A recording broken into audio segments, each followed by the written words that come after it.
Caste and untouchability owe their origin to Brahminical Hinduism. But is caste oppression just a Hindu phenomenon?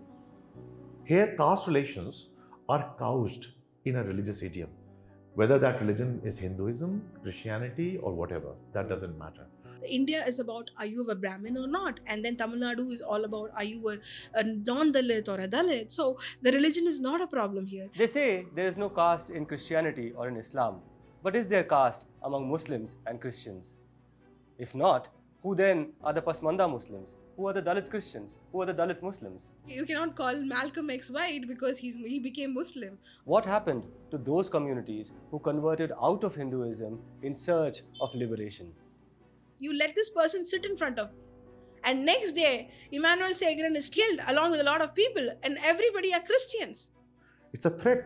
And this kind of a polarizing and threatening language, I've never heard in the anti-caste discourse earlier. This is very recent. When you talk about Christian politics, when you talk about Muslim politics, when you talk about Hindu politics, it is basically privileged caste politics that we are talking about. And in all these traditions, they are having a very tense relationship with the anti-caste thinkers in all these communities. The demand that Dalit Muslims, Dalit Christians, and Pasmanda Muslims should benefit from affirmative action has many bitter opponents. The BJP, Sangh Parivar, and Prime Minister Narendra Modi represent only just one section of that opposition. Within the church, I'm an untouchable. Within my church, the church which I stopped going to, where the church which my elders, my ancestors built, where the Dalit women are made to sweep the church. Why so many years for generation, only Dalit women sweep the church? The assertion of caste-oppressed Muslims and Christians has come under attack from the church establishment as well as from groups of Islamists. But what may come as a surprise to many is that the demand for affirmative action for lowered caste Muslims and for lowered caste Christians has many bitter critics even among Ambedkarites. Don't do that. Don't do that. I mean, it's the greatest betrayal that you can do to the work of Baba Saheb, Ayodhya or any person. If you are talking about democratic politics, 4 or 5 castes cannot be allowed to completely dominate any category. So you're saying Periyar is an intellectual. Periyar is someone who's, talking about, a lot of reformation and everything. He's talking about cutting off the uteruses. Then why he did not cut off his caste ties? Politicized religion and politicized caste, they are in antagonism to each other. What Veeramani does is political lobby. Right now, anti-caste discourse is facing a severe crisis, right? It has reached a plateau. Pasmanda discourse has a counter slogan. It says, "Jiski jitni sankhya bhari, uski utni zimmedari." I don't want to lose my roots. I am a scheduled caste person. It's not about reservation, it's about the identity. So can we start democratizing the anti-caste discourse? Can we start diversifying the anti-caste discourse? Can we start decolonizing the anti-discourse? And my sense is, it will not weaken, it will strengthen those communities which are leading the anti-caste discourse. We spoke to two of the country's most prominent voices in the anti-caste movement among Christians and among Muslims, Professor Khalid Anis Ansari and Shalin Maria Lawrence. Whenever there is a caste honor killing happens or anything happens, we apply for, SC/ST/POA for the victims. Something happens to me or Kadir, SC/ST/POA will not be, applied. Caste has to be relocated as a South Asian phenomenon, which organizes power, it organizes land, it organizes knowledge, sexuality, and so on. So we want Jati level data. That will help us in recategorization better. That will give us a sense of which community stands where in terms of representation, in terms of power, and so on. Join us in this special 2-part series as we try to understand the ism of the anti-caste movement among Muslims and among Christians. The most influential ism in the country today appears to be Hindutva.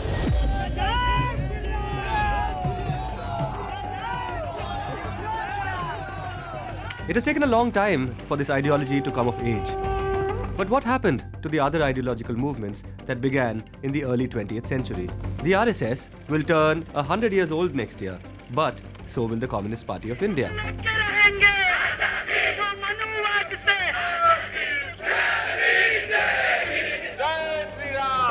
Ambedkarism, Marxism, liberalism, Dravidianism, feminism, Gandhiism.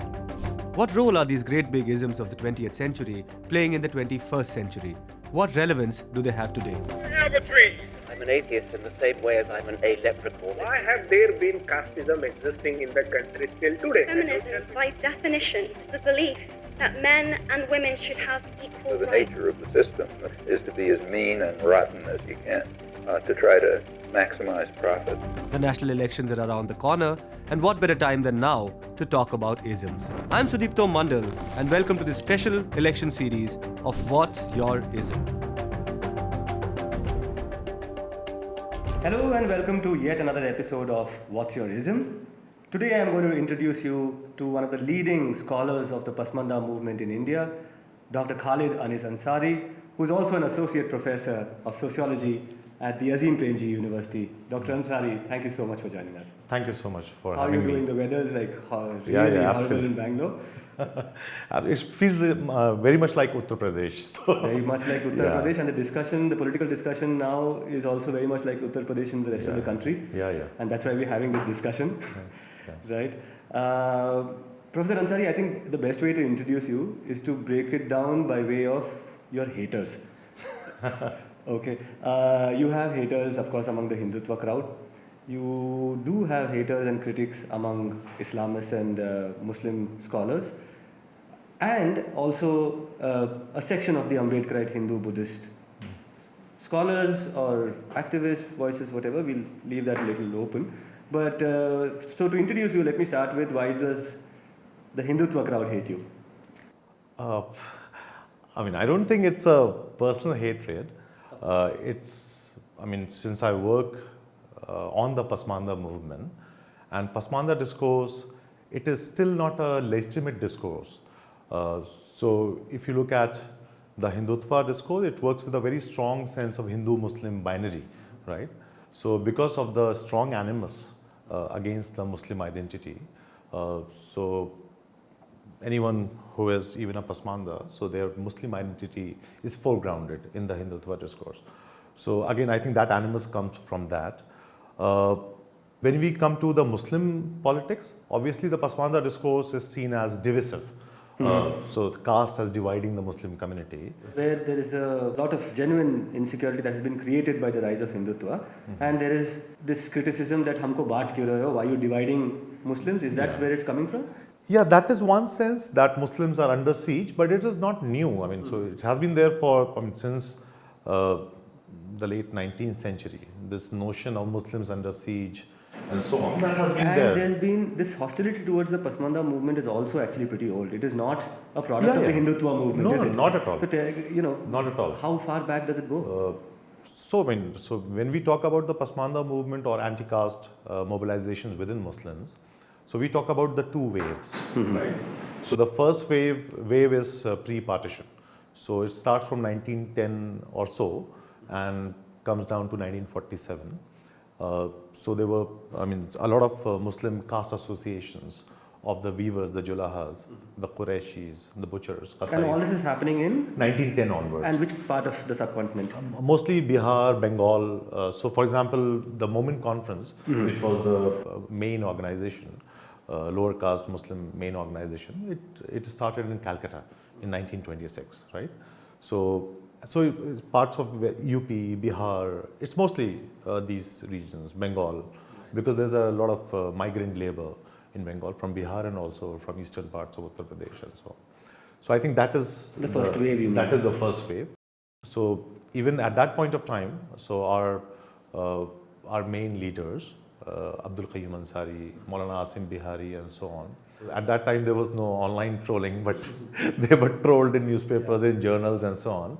And Abdul Qayyum Ansari, who was a practicing Muslim in that sense, very punctual with his prayers and all of that. Even then, he was seen as someone divisive, and and he took on Muslim League and the partition movement. So the Moment Conference and the Moment movement in the pre-partition, pre-1947 period, they were strongly against the two-nation theory. And Moment Conference, it contested Jinnah's call for partition. And after 1937 Moment Conference, which was a reformist organization, a caste association earlier, it took a political turn. And in 1946 elections, They also contested in Bihar. If you recall, at that point of time, there was a separate electorate. So there were 40 seats for Muslims. And out of 40 seats, Moment Conference was able to grab 5, and 1 went to Congress with Moment Conference support. So it was also a political party at that point of time, and it took on the Muslim League, at least in the regions where it was stronger. So Bihar and so on, yeah. Right. No, and it's so interesting that you mentioned this hostility or this conflict, because a lot of it mirrors what was happening in so-called Hindu society. Because I was reading, Ambedkar's entire debate, and even when you talk about separate electorates, Gandhi's fear was that Hindu society will be divided, right? And here we have within Muslims a group which is saying exactly the same thing, which is a Muslim nation is one thing, but in that Muslim nation, what place do we have? So we will definitely, obviously, come back to this in more detail. I'm just trying to lay out the landscape a little for our viewers to give a sense of where your haters are, right? Yeah. So I need to say this. When we talk about the pre-partition period, so there is emergent Hindu nationalism and Muslim nationalism, and in both these spheres, you see anti-caste voices challenging. So Ambedkar is in the Hindu national, he's challenging the Hindu nationalists and so on, and Abdul Qayyum Ansari is challenging the Muslim nationalists. So there is a tension between those who are monopolizing the religious identity, and there's a tension between caste and religion, even at that point of time. So those who have a strong experience of caste, they're taking on the category of religious nationalism, and most of the religious nationalism, it is dominated by the Dujas in the Hindu sphere and by the Ashrafs in the Muslim sphere.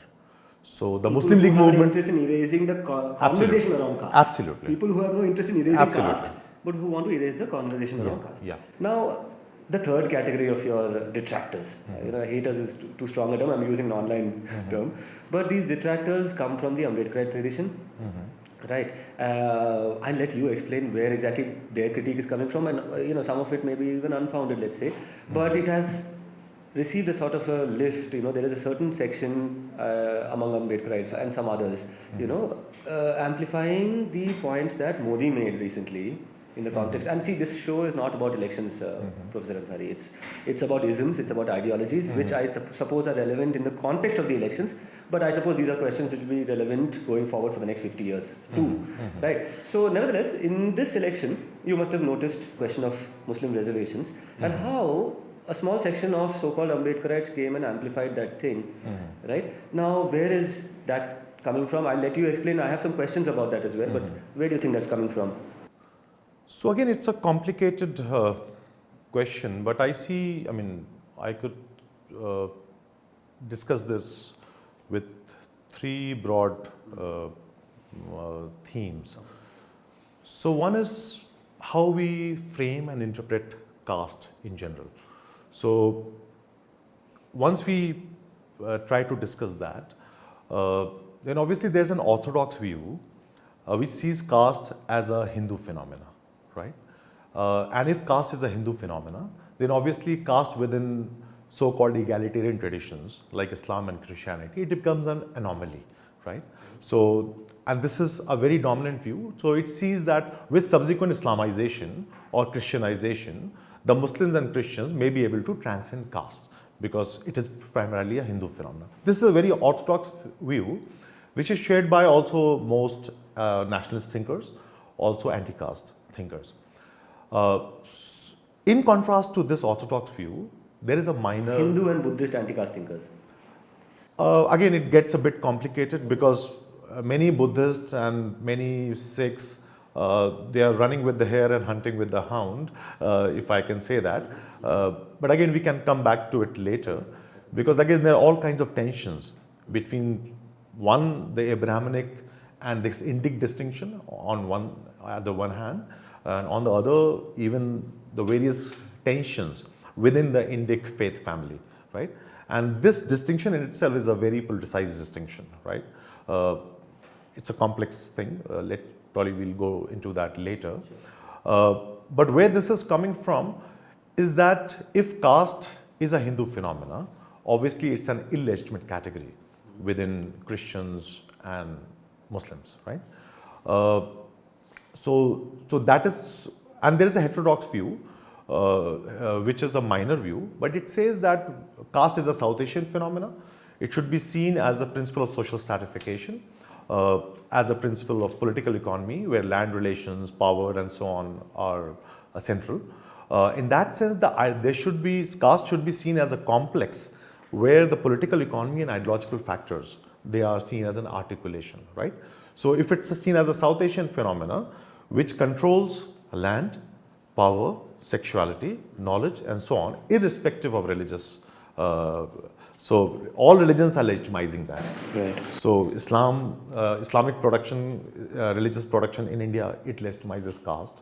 The Christian religious production, it also legitimizes caste.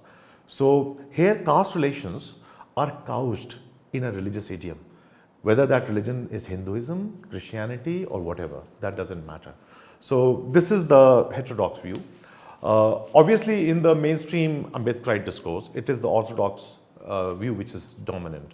So again, Muslim lower caste and Christian lower caste, they strive for legitimacy. That caste is there also. They also face humiliation, quotidian violence because of caste, and there's a lot of empirical evidence on that. So that is one. Second is the question of internal justice, right? So obviously reservation has its beneficiaries, and there are some significant caste groups which are numerically significant. They have been able to negotiate with democracy much better than other castes which have lesser numbers, right? So first past the post system, it is in per se very insensitive to micro communities. So those communities which politicized earlier within the Dalits, those which have larger numbers, so they have a better chance of negotiating democratic politics. And that is also captured in that Manevar Kashiram slogan, Jiski jitni sankhya bhari, uski utni hissedari, right? Pasmanda discourse has a counter slogan. It says, Jiski jitni sankhya bhari, uski utni zimmedari. So if we are really committed to anti-caste politics, to democratic politics, then those significant caste groups which have larger numbers, they should be sensitive and empathetic to other Dalits, irrespective of religion, which have not been able to make into the democratic game, right? So that is the second. I think there is a closure because some castes, they feel that they have a monopoly over the quota. And the moment someone challenges that, not only Dalit Christians and Dalit Muslims, even some insignificant communities within the so-called Indic or Hindu, Buddhist and Sikh Dalits, if they stake a claim, then obviously there is a blowback from that section. So second, I think, is the closure about what our imagination of justice is, and whether SC quota should be diverse, everyone should have a share in the cake. Third is a much more sinister one, and that is what I say where I compare some of these social media celebrities and some of these academicians. I compare them with mercenaries in the medieval era, the Turco-Abyssinian mercenaries or the Purabiya Rajputs. So they are very Catholic in terms of ideology. They don't have any ideological commitment, and they sell their services to the highest bidder, right? So I see many of these celebrities to play the role of the social media mercenary or the social media ninja. They are smart people and they sell their services to the highest bidder. So one is the theoretical prism. Second is this notion of colonizing, capturing the quota for certain advanced caste. And the third is obviously the political. So I think that kind of animus is coming from all these three. Yeah. Sure. And when you pay attention to what they are saying, or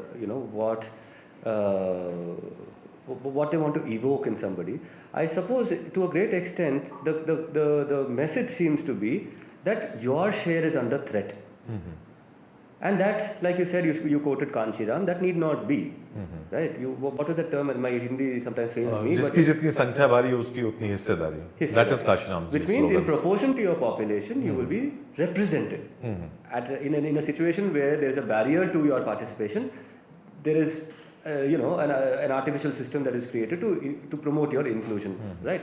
Now, in all of this, I suppose where this is coming from is your hissa will be taken away, is the discourse. There is this kind of fear mongering that your share is under threat. this creation of a sense of scarcity, let's even say. That this is scarce, the government jobs are vanishing, and these people are going to take your the Prime Minister said take your Mangal Sutra. I mean, we'll leave it at that, but but there is a scarcity mongering. And don't you think that leads to the question of, or should lead to the question of, why is there a cap, for example? When 70-80% of India, perhaps more, even 90% of India is comprised of caste oppressed people, the real question should be, why can't the cap be increased, but instead the focus is on your share will be taken away. Do you see that happening here? I mean, some sections which are used to they're used to benefiting from the quota. So some of that fear, one can understand. But again, we are talking about there's a legitimacy somewhere, no? Obviously, those kinds of fear can be invoked. So families, because there's no creamy layer in the SC quota, right? So some families have been enjoying that for 3-4 generations, that quota. As it is intended to be. Yeah, as it is intended to because be. The entire project is to create intergenerational wealth. Yeah. So some of that fear is legitimate. But again, when we are talking about the SC quota, we are talking about more than 1,000 castes, right? And even after independence, about 540 to 600 castes, Hindu caste, Buddhist caste or Sikh caste, they have been introduced into the SC, right? So the SC list has been constantly expanding. So my counter question would be, if 400, 500 new castes can be introduced in the last 50, 60 years, why can't Dalit Muslims and Dalit Christians be included? One. So that is one. Second, obviously, we are not, the Dalit Muslims and Dalit Christians, their demand is democratic, right? No one is happy to eat into anyone's share. So we are also demanding for a caste census and then increasing of the 50% cap. So increase the cap and subcategorization is not an anathema. Subcategorization is already there in the OBC. In many states, there are subcategories. So in principle, if there are subcategories in any category, that should not be a problem. Because if you are talking about democratic politics, 4 or 5 castes cannot be allowed to completely dominate any category, because that category is for all Dalits, right? So in that sense, there would be demand. If some sections feel that they are being left out of the SC quota, obviously they will raise their demands. Those demands can be in the form of subcategories or whatever form it takes. But the central question is about internal justice. The more democratic politics deepens, more and more jatis will come into the democratic circuit. And the more politicized they are, they will lay a claim. They will lay a claim into that category, right? Why do you use the word jati? Because I think jati is the important term. So jati is a widely felt term. So varna doesn't mean anything, right? Here everyone knows their jati, right? Whether it is Hindu, Muslim, Christian or whatever community. So one is quite aware of this jati, and jati is also the principal unit through which marriages take place. It is related to occupation. It is a much more widely felt category. So in that sense, yeah. Because obviously Varna might not apply theoretically, practically in, say, a Christian milieu or a Muslim milieu, but Jati does play a role. Jati does play a role. So the Biradri, the term that is used, or Zaat, which is a term that is used among Muslims, is almost similar to Jati. And the caste census is a tool to demystify or to... Absolutely. That is why when most of these politicians talk about that we'll get data for OBCs or we'll get data for SCs, I think that is not the important point. The important point is to get jati level data for each jati. So for instance, Muslims have 700 jatis. Indian Muslims have 700 jatis. So we don't want data for Indian Muslims as a whole. We want disaggregated data on the jati level, their lived experiences, where they are in the power structures, what is the kind of daily experience of caste discrimination that we face. So among the Muslims, the halal khor Muslim, the bhangi Muslim, the scavenger Muslim, their position is not the same as the Julaha or the Quraishi or the Safi, right? The carpenters or the weavers. And the position of a weaver is, or the position of a butcher, the Qasai, is not the same as the Ashraf, Sayyid, Sheikhs, Mughals and Pathans. So we want jati level data, and that is what was done in the caste census, caste survey data that was released by Bihar. It was the jati level data. So that will help us in recategorization better. That would give us a sense of which community stands where, in terms of representation, in terms of power and so on. So I think when we talk about caste census, then we are actually talking about the jati level data, which jati has how much control over land, over resources, what is their educational standards, literacy rates, endogamy. We need to know how many people are marrying outside their caste. Because in India, most of the marriages are arranged marriages, right? So we need, because endogamy is also a way to perpetuate caste order, right? Through the inheritance, through bequeathing your wealth to the next generation. So we need to find data about marriages. How many endogamous marriages are taking place? How many love marriages are taking place? We need that kind of data, right? So I think caste census is very important to frame any meaningful policy. And many of these debates are happening, many of these contestations, many of these polarized conversations within the Bahujans, they are happening because there is no caste census since 1931, because we don't have data. So we are fighting in the dark. We are just dangling our swords in the dark. So if we have much more meaningful, much more concrete scientific data, probably many of these issues can be resolved through conversations, through a democratic dialogue. So Professor Ansari, let's try and cut rhetoric a little more with some amount of science. Right. Now there is this rhetorical statement which is obviously a lot of hate mongering which Muslims have had to face for a long time, saying that you are Mughal. You've been rulers.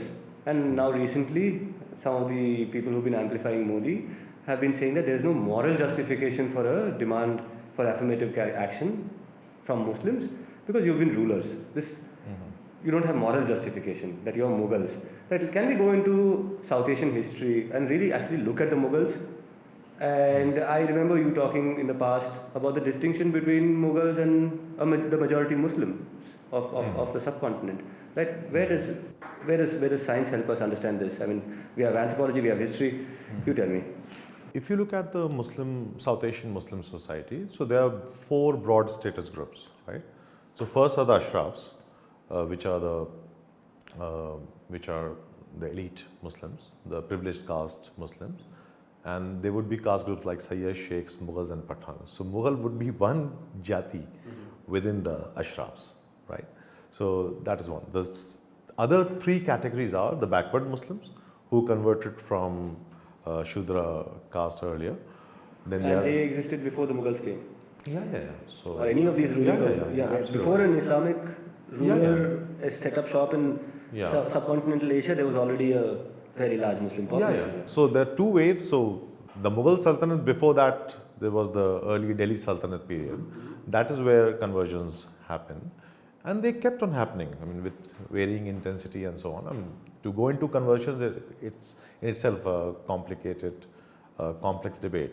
Because at the heart of so-called Muslim empire, the conversions were very low, very less. And most of the conversions happened in the northwestern frontier provinces or the so-called Bengal or Bangladesh region, right? So, and these areas were outside the circuit of caste. Most of the conversions happened from Adivasi communities, those who were living in the forests and so on. So that is Richard Eaton's thesis, that Islam did not spread through the sword, but it spread through the plow, right? So the Sufis went there, they cut down the forest, they brought this land into the agrarian circuit, and then most of these Adivasis, they also converted. That's why you have dense populations in the eastern parts of India, which is Sundarbans and beyond that, and the northwestern frontier provinces. These were not really caste-based areas, right? And in the center of the Mughal empire or center of the so-called Muslim empire, even after 1,000 years of Muslim rule. So in UP and United Provinces, the population of Muslims is hardly 14-16%, right, in that sense. So again, when we talk about, so the other 3 categories, other 3 status groups are the backward Muslims, so artisan communities, peasant communities and so on. Then there are Dalit Muslims who converted from ex-untouchable communities, the Halal Khos, Lal Begis, the Muslim Bhangi scavengers and so on. Then there are Adivasi Muslims. So One Gujars, Gond Muslims, Bhil Muslims, Lakshadweep, the Muslims in Lakshadweep. So again, when we talk about Muslims, Kargil also. We are talking about around 700 different zats, different biradaris. And if you look at medieval history, then the so-called Muslim ruling class had better relations with the so-called Hindu elite classes, right? So if you look at Akbar's court, the Navratnas will include Brahmins like Birbal, Rajputs like Man Singh, and so on, right? And the distance between the Muslim ruling class and the Muslim Pasmandas, right, or the Muslim lower caste, the Adivasis, the peripheral tribes, the backward Muslims or the Dalit Muslims, it was much more greater when compared to their proximity with the Hindu ruling classes. Okay, can I squeeze in one question or an observation over here? So if you look at the imagination of Muslim sovereignty, let's look at three examples. Let's look at Pakistan, let's look at Kashmir, let's look at Bangladesh. Now in each of these three places, the basic contradiction appears to be, the fault line appears to be along caste lines, because NWFP is the contradiction of Pakistan, which is Pathan Punjabi. Kargil is the contradiction of the Kashmiri imagination for a autonomous region, because Kargili Muslims are like, we are tribal, right? We carried the riches of the Silk Route into the Kashmir Valley so that you could have your art and culture and Wazwan, whatnot. Yeah. We brought the Bakra for your Wazwan. And today, if you look at that Bengali nation, so to speak, and the Muslim Bengali nation, the contradiction of that Muslim Bengali nation is today outside our door, where a Bengali Muslim, let's even say from Bangladesh, is coming and collecting garbage in Hindutva India. Right? You will find Bengali Muslims working in the garbage sector in hard Hindutva states, Rajasthan, Gujarat, Maharashtra. Of course, in Bangalore also, the person who's coming outside. So this is what? The caste contradiction, you think, of these Muslim imaginations of a sovereign nation? I think there are also regional histories, and there is no singular monolithic Muslim culture. Sure. So what works for Western Pakistan or now Pakistan would not have worked for Eastern Pakistan, now Bangladesh, right? And the situation of Kashmir in itself is very diverse. So the experience of a Kashmiri Gujar Muslim or the experience of a Shia Muslim from Kargil, right, is very different. Shia tribal. Tribals also, and sometimes also there are also some other kinds of Shias there. In Kargil? In Kargil, yes. So if you, even in Shias, if you see, there are Sayyids and non-Sayyid Shias. Achha. So the Sayyid Shias would don the black headgear. Non-Sayyids would don the white headgear. Right? So all kinds of differences even within the Kargili Shias. Right? And if you come to the valley, again the valley is dominated by the elite Meers, and so on and so forth. And the lower caste Muslims have usually been used as foot soldiers in the elite games, right? So again, all these regional histories are different, but obviously, I mean, caste is writ all across. I mean, what is partition but caste? So Muslim League is elite aristocratic Muslims. They are extremely skeptical of land reforms because of the Nehruvian, this notion that Nehru was very close to socialist ideals and so on. So many of these landlord aristocratic Muslims, they were extremely anxious, skeptical, and that is where the demand from Pakistan comes from. It comes from the landlords and so on and so forth, right?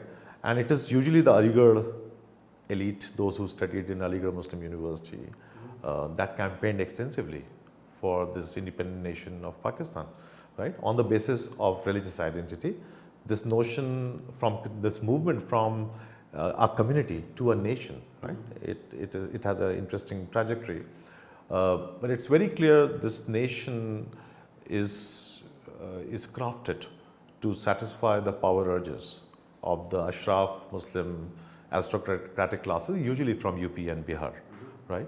And that is why Moment Conference was challenging it.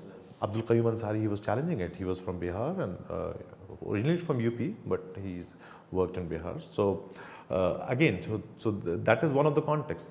But again, I mean, within 20 years, it is very clear that some Muslims are equal, but so that Orwellian, if you give it a spin, all Muslims are equal, but some are more equal than others. That is what the Bengali Muslims felt, and then Bangladesh happened, right? So there are all kinds of cleavages and contradictions within the Muslim society, And just like any other society, I mean, they are diverse, it's a diverse community, and Muslims are made up of flesh and bones. They are as passionate, as crafty, as noble, as truthful, as lying as others. As human As human as, I mean, they're just as human as any other community. Right. Since you mentioned the Aligarh Muslim University, this concert between Aligarh and Banaras, I think that's what we're talking about, right? So it's a long thing, no? So this tug of war between Urdu and Hindi, then AMU and BHU, Exactly. then Muslim League and Hindu Mahasabha, right? Then Pakistan and India. So it's this Hindu-Muslim binary. It's a very colonial. Actually, I mean, you've spoken about it a lot. You think, I mean, I hope I'm quoting you correctly. You say that why is the question of caste being reduced to a Hindu question? Why is it? It is an essentially South Asian question.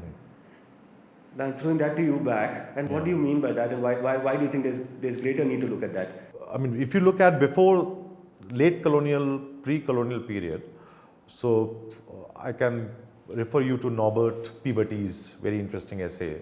I don't recall the title, but it is a paper on a caste census in Rajasthan, which was done by a Hindu Raja, right? So if you look at the tables of that caste census, this is late colonial or pre-colonial probably. If you look at the tables, then there is the distinction between touchable caste and untouchable caste, irrespective of religion. So in touchable caste, you'll find Brahmins, you'll find Sayyids, you'll find other community Pathans there, and among untouchable castes, you'll find the Muslim Julaha, you'll find other castes. So in that table, it's very clear in the pre-colonial imagination, religion is not the overarching category, right? Caste is a much more stronger category at that point of time. But if you look at the colonial census, right, religion becomes an overarching category, and caste becomes an internal moment within the religious identity. Right? So this is a shift that happens over a period of time, and that is where, so when someone says that caste is invented, so my spin on this invention is that caste, being a South Asian phenomena, a pan-religious category, which is a social stratification, it's a complex of social stratification, complex of political economy and religious ideology. It is reduced to an internal moment of Hinduism during the colonial period, right? And that is what I'm saying is the orthodox view of caste, that caste is a Hindu phenomena, it's a religious phenomena. And once you interpret caste as a Hindu phenomena, then obviously caste within Islam and Christianity become anomalies, right? And the idea is that with subsequent Islamization or Christianization, caste will be annihilated within Muslim, but that has not happened. Empirical reality is different, because who leads the Islamization campaigns in India? So if you look at Islamization or Islamist political formations, it is Sayyid Abul Ala Maududi, right, whose imagination is large. Right. And so there's a certain Puritanism also, I mean, in terms of theology also. Yeah, and Maududi is a casteist, in the sense that if you erase caste, that is also casteism, in a sense. Of course. Yeah, when absolutely. you invisibilize it, you invisibilize it. That is also, yeah. So what is happening is that the faith identities, they are working as equalizers. They are working to erase the experience of caste within different faith traditions. And that is what I alluded to earlier, that caste and religious identity are in tension. So when I'm using the term religion, I'm not using in the wider sense, where religion could also correspond to metaphorical explanations of existence and spirituality and so on. But when I'm using the term religion, I'm using it in a very concrete, politicized sense. Religion as a political category, not as a category of faith or spirituality and so on. So in that sense, a political category in which power has been divided unequally. Where religion category is the euphemism. It's a proxy for upper caste power across religious communities, right? Yeah. So when we talk about Christian politics, when you talk about Muslim politics, when you talk about Hindu politics, it is basically privileged caste politics that we are talking about. And in all these traditions, they are having a very tense relationship with the anti-caste thinkers in all these communities. So Muslim Pasmanda, Dalits, Muslim backward classes, Adivasis, they are taking on the Muslim politics, because that is basically Ashrafiya politics, right? Ambedkar and the anti-caste tradition, it is taking on the Hindutva politics, because that is basically the Dwij or the Brahminical politics, right? So that tension is still there, and that is why this notion of Mandal Kamandal, right? So it is there. So religion, politicized religion and politicized caste, they are in antagonism to each other. Political religion, political caste being in antagonism to each other, and suddenly there is this category of the ST. A lot of people talk about, and this is something I just wanted to probably comment on in passing, which is that in ST there is no bar for religion, whereas in SC there is a bar for religion. Chandrachud's son has brought out a new book, and he says that there is a religious bar on SCs to disincentivize moving out of Hinduism, to penalize them for moving out of Hinduism. On the other hand, there is no bar on exit in the ST category, which means you can take on any religion, to encourage them to Hinduize. And we have seen this in different parts of India, all the way up to Ladakh, where we have seen the invocation of the Hindu identity among Ladakhi Buddhists. You are definitely familiar with the work of the Vanvasi Kalyan Ashram and all these, who are trying to convert the tribal into a Hindu. We have seen that in the Northeast as well now. Right? There are Meitei anthropologists who will say we are originally tribal, but today they are what they are. They are Hindu. Right? So in that sense, do you want to quickly respond to this theorization that the entire categorization to an extent was, there was a Hindu subterfuge in all of this to enable STs to convert to Hinduism, to disable the SCs from converting out of Hinduism? I'm not sure how to respond to that, but I will enter this debate through another. All faith traditions in India, right? Whether it is Christianity, whether it is Islam, whether it is Buddhism, whether it is Hinduism, they have an evangelical dimension, right? They want to convert, they want to increase their flock, right? If you go to the colonial period, then obviously Hinduism is evolving, and Hinduism is facing a challenge from the Christian missionaries, from the Islamic missionaries, and there is an intense sense of lack, because Hinduism has not really evolved as a much more, it's a very diverse, it's a very open tradition at that point of time in terms of cultural, in terms of its metaphysics, cosmology and so on, right? And there is a sense of lack, and from 1890s onwards, if you recall Vivekananda's famous Chicago speech, if you see that as a moment, as an important moment, where Hinduism starts responding to the challenge from Christian and Islamic missionaries. It is trying to reform itself, trying to arrive at a global stage as an important faith tradition, right? And then it can put you into trouble for saying this. Let me say it in that case, that the Hindu evangelical movement is the latest on the block. Right? So, which is in response to all this. So there's a historical, there is a context there, right? But from that point onwards, you have Aurobindo, you have Gandhi, you have the RSS, Savarkar and so on.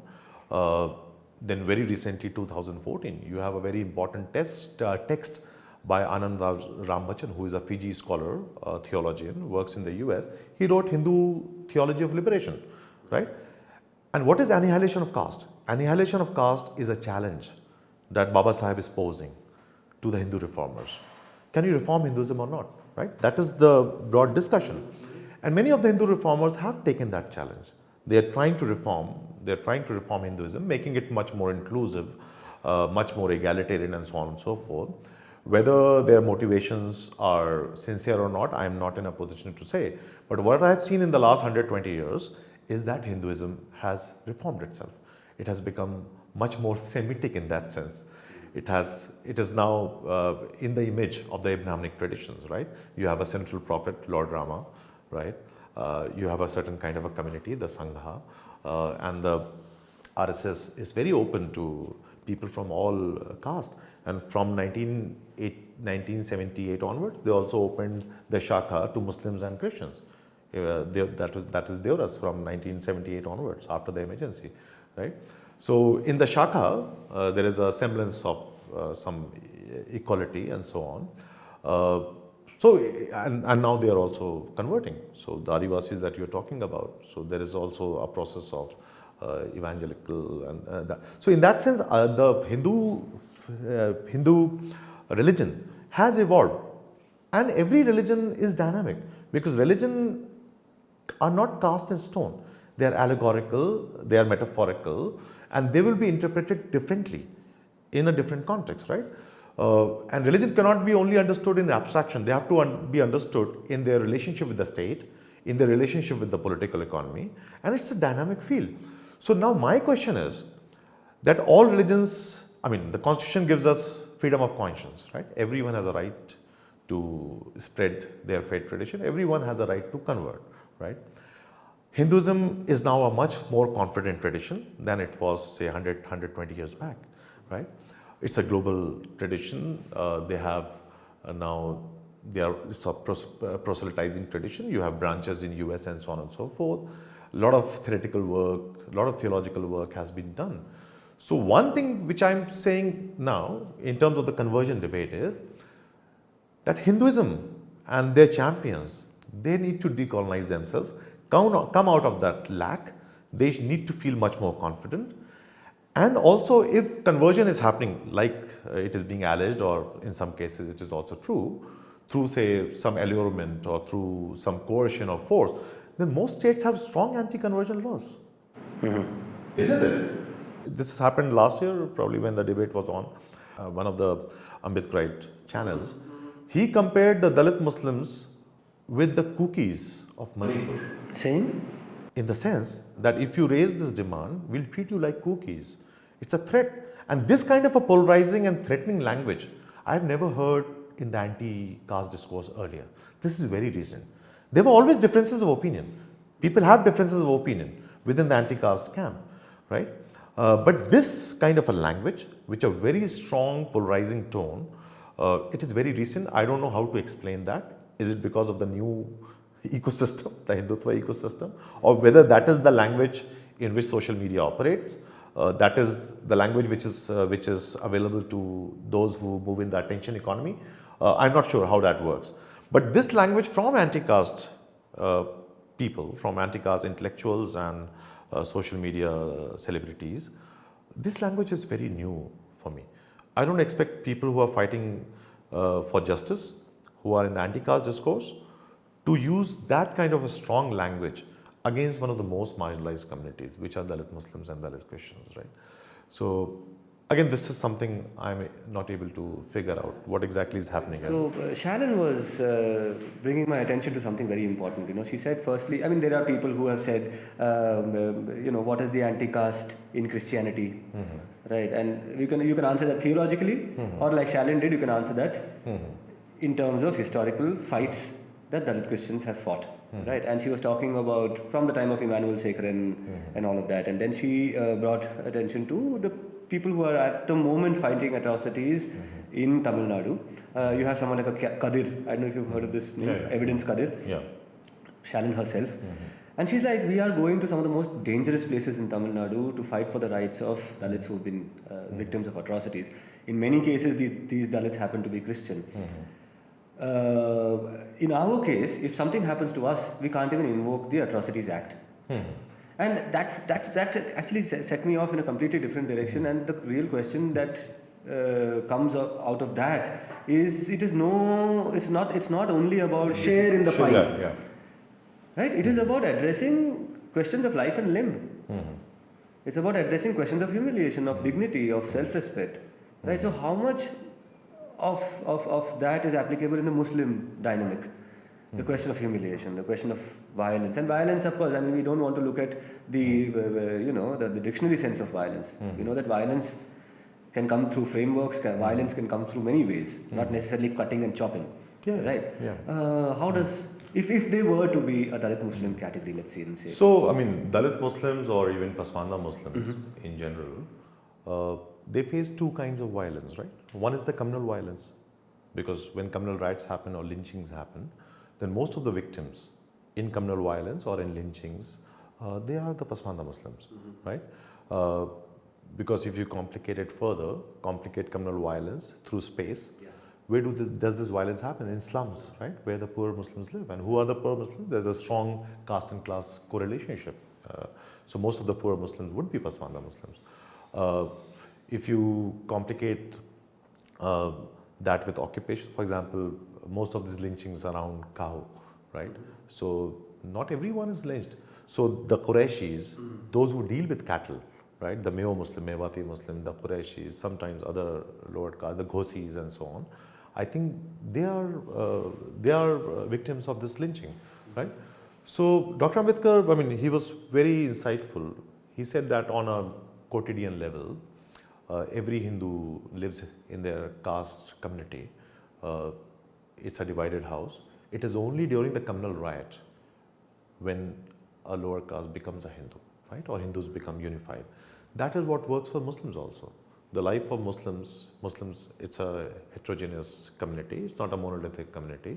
And a Hindu and Muslim is produced through the riot, right? So that is one form of violence. So I would say that communal violence, it is not only communal violence in the sense of religion. If communal violence is deployed by the ruling classes to unite people in terms of vertical solidarities of Hindus and Muslims, it is also caste violence. So communal violence is basically caste violence, right? Because communal violence is a strategic deployment, it's a strategic violence by the ruling classes, right? To erase the question of caste, to erase the question of internal justice, to erase the question of caste experience within all religious communities, right? So that is one. Second, on a daily level, there is also Muslim violence, right? So upper caste Muslims versus lower caste Muslims. And in Bihar and UP, there are a lot of stories around that, right? Was an element of that in the Muzaffarnagar riots?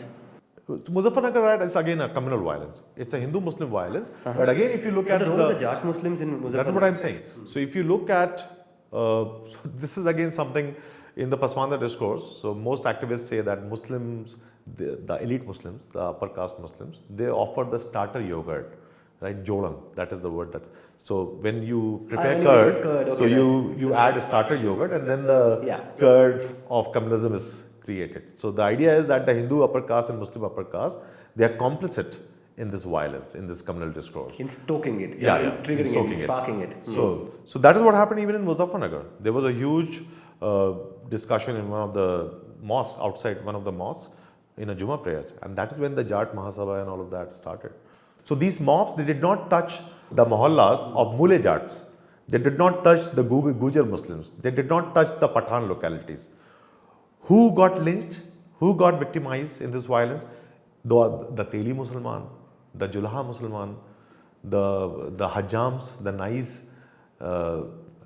who lived in the Jat villages, they were usually victimized, right? So even here you see, it's not a Muslim violence, again, in that sense. Not every Muslim is equally affected in communal violence. It is the lower caste, the Pasmanda Muslims, who are mostly affected, right? Whether it is Gujarat, whether it is Bombay, whether it is Muradabad, whether it is Muzaffarnagar. There might be a few exceptions here and there, right? But broadly, most victims are the Pasmanda Muslims. So that would be so there is Hindu-Muslim violence, which is a much more strategic violence. I would say it is planned.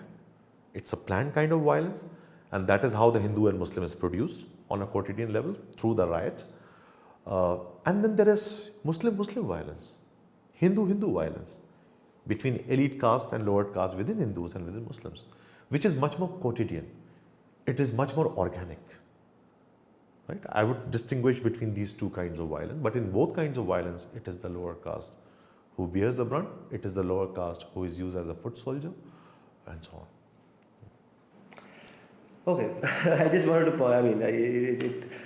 moving on, when you look at the question of Hindus, Muslims, Buddhists, Sikhs, the entire South Asian discourse around caste, you've talked about decolonizing our understanding of how caste operates. Do you want to get into that and talk about what does it mean? You talked about decolonizing from the perspective of the Muslim colony or the Hindu colony, but from the perspective of the imperial colonist, right? Is there any lens correcting that needs to happen in today's time, different from how it was seen in colonial times? Yeah. So, I mean, I use this, the 3 Ds that I talk about. So, one is decolonization of the anti-caste discourse, then diversification of the anti-caste discourse, and democratization of the anti-caste discourse. So, when I talk about decolonization, I would say that this notion that 1, caste is a religious phenomenon, and 2, caste is a Hindu phenomenon. This is a very Orientalist colonial way to approach caste. And we need to decolonize that and see caste as a complex of political economy and ideological factors, and almost in all religions that can be traced. So caste has to be relocated as a South Asian phenomenon, which organizes power, it organizes land, it organizes knowledge, sexuality, and so on. And it's a pan-religious phenomenon. So that is what I mean by decolonization of the anti-caste discourse, right? The second is diversification. So, right, if you look at the anti-caste discourses, then you find that the experiences of a few communities, it is privileged.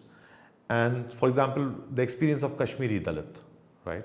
Or the experience of Dalit Muslims and Christians, or the experience of a Dalit from, say, a Muslim Dalit from Bengal, right? So it is absolutely invisible. You hardly find those narratives, right? You'll find some narratives from Maharashtra, some from UP, some from Bihar. So I would say, I mean, also about the sexual LGBTQI, the queer Dalits, right? So the anti-caste discourse, the experience needs to be diversified, and these voices, the queer Dalits, Dalit Muslims, Dalit Christians, different linguistic units, different areas, I think those experiences need to be brought in to have a much more rounded understanding of what caste oppression and caste humiliation means in that sense. So that is where I would say the second D, which is diversify the caste experience, right? Third is democratization, which we already touched upon earlier. So whether it is the OBC, whether it is the SC, whether it is the ST category. So some communities have, like I already said, some communities have been able to operate democratic politics better. They have been able to be integrated within the democratic vocabulary, within the democratic game. And a larger majority of SCs, STs and OBCs, they are still out of the game. I know many castes which don't have never had even a single MLA so far after 70 years of Indian democracy, right? So these micro communities, which cannot really make it because of the first past the post system. So can we think about how to bring them into the game within the first past the post system, or can we even extend the debate and talk about a proportional electoral system now, which is much more sensitive to micro communities, right? So can we talk about politics in a much more democratic way? And that is where the slogan, "Jiski jitni sankhya bhari, uski itni zimmedari." So the more numbers you have, the more responsible you should be. You should care about those brethren, those your sisters and brothers who have not been able to make it to the and they will never make it in the first past the post system, because that is the way the system works. So can we start democratizing the anti-caste discourse? Can we start diversifying the anti-caste discourse? Can we start decolonizing the anti-discourse? And my sense is it will not weaken, it will strengthen those communities which are leading the anti-caste discourse. You'll have a much stronger solidarity of lower caste, and you will be able to make that 85% imagination of a Bahujan solidarity, right, much more robust, much more stronger.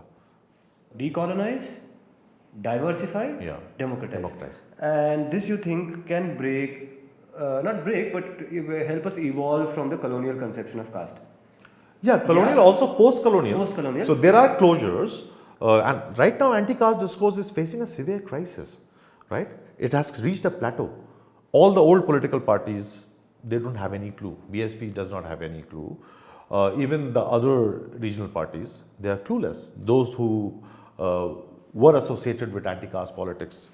In Maharashtra also, you have 47 Dalit parties, right? And what is the state, right? So we should be very clear that there is a severe crisis. both political and cultural and intellectual.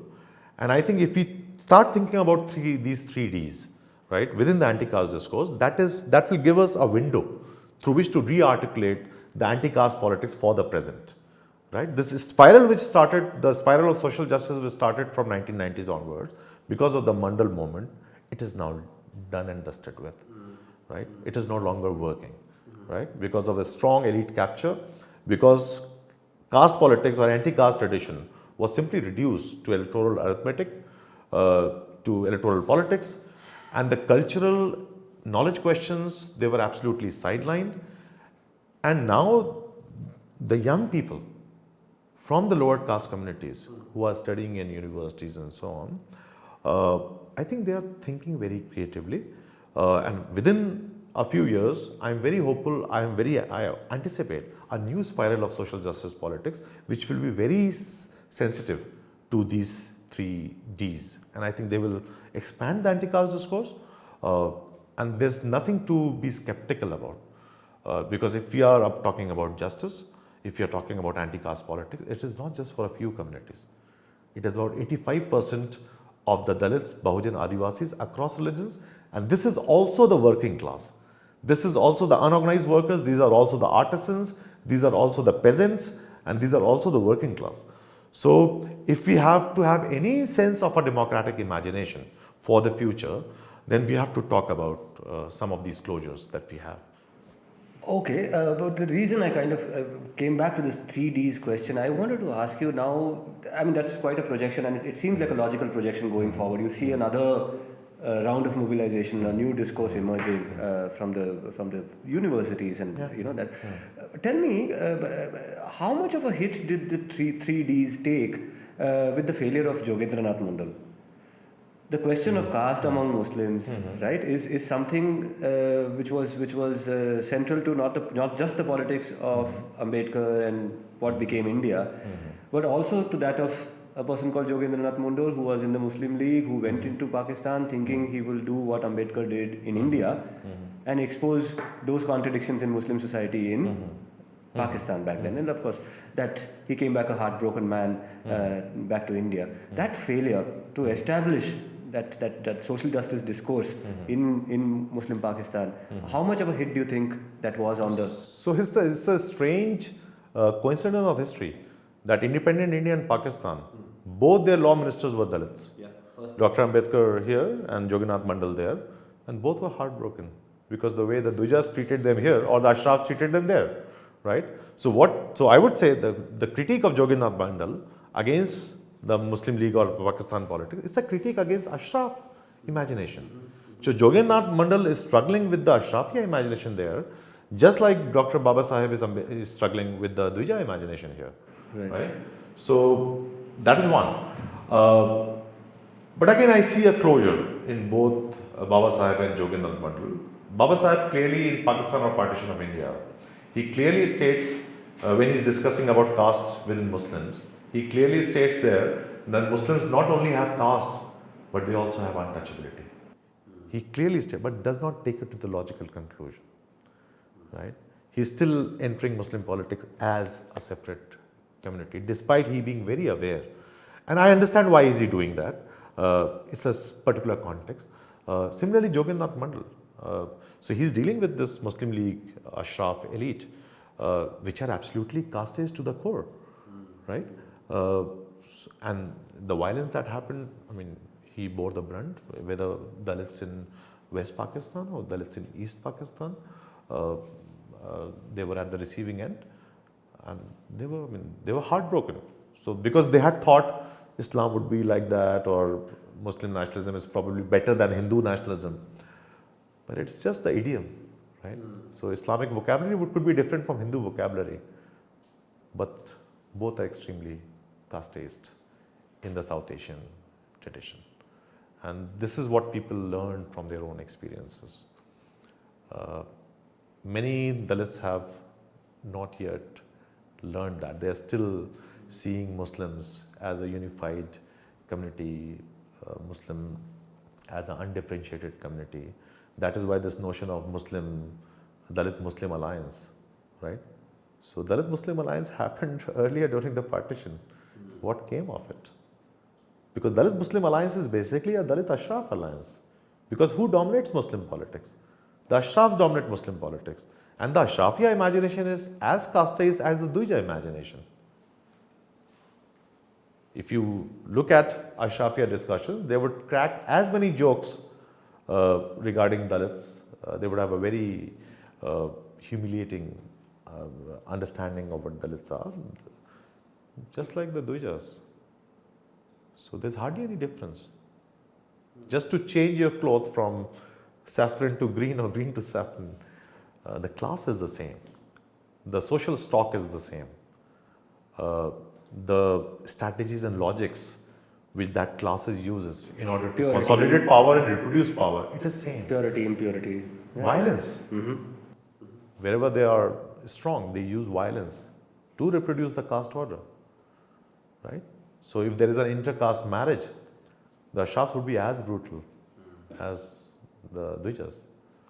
Because that is how power works. It's not like there is some grand conspiracy happening. That is the way South Asian stratification works. That is the way the ruling class works, irrespective of religion. And the logics and the strategies are pretty much the same. I really wanted to have another hour with you actually, because there's so many rabbit holes to go into. Yeah. Can I do one thing instead of going into those rabbit holes? You're a professor, right? Why don't you give people who are watching this show some sense of what they should be reading, or they should be, what sections of history they should be checking out? I'll ask you some leading questions in that regard. So can you give me a quick wrap of you talked about early Pasmanda politics. Right? Can you talk about Pasmanda politics in modern India? What happened? Is there a quick wrap? Is there some references you can give? Yeah, so for us to read? So because of the nature of our conversation, we could not go into those questions. But if you look at the Pasmanda category, so it was coined in 1998 by Ali Anwar, who founded, along with many other activists, the All India Pasmanda Muslim Mahas, right? And Ali Anwar also wrote a book titled Masawat Ki Jang, which can be translated as Battle for Equality. So Masawat means equality, Jang, it's a war or battle. So the battle for equality. This is the first robust articulation of Muslim caste politics, right? So if someone wants to start, wants to read on the Pasmanda discourse, I think that is the place to begin with. Masawat Ki Jang, it also has an English translation now, right? So both Hindi and English translations are there. But the Hindi that Ali Anwar uses, because Ali Anwar was an accomplished journalist, so there's a very different flavor in the Hindi language, which is lost in translation when the English word. If not for the literary value, for the empirical value. Yeah. So if someone understands and can read Hindi, I would always urge them to read the Hindi version, the original version. But for the empirical value, read the English one. Yeah. So I think that is where one should begin with. Then there are other writers, Masood Alam Falahi. Again, I think his book Hindustan Mein Zaat Paat aur Musliman, he documents 1,000 years of casteist fatwas here. So that is the term that is used, Manu Mullahs, right? Those mullahs who are legitimizing the graded inequality within South Asian Islam. So it's an interesting compendium, a very good compilation of 1,000 years of fatwas. So Masood Alam Falahi could be there. Then obviously there are a lot of other writers, including Khalid Anis Ansari. So there are others. So yeah.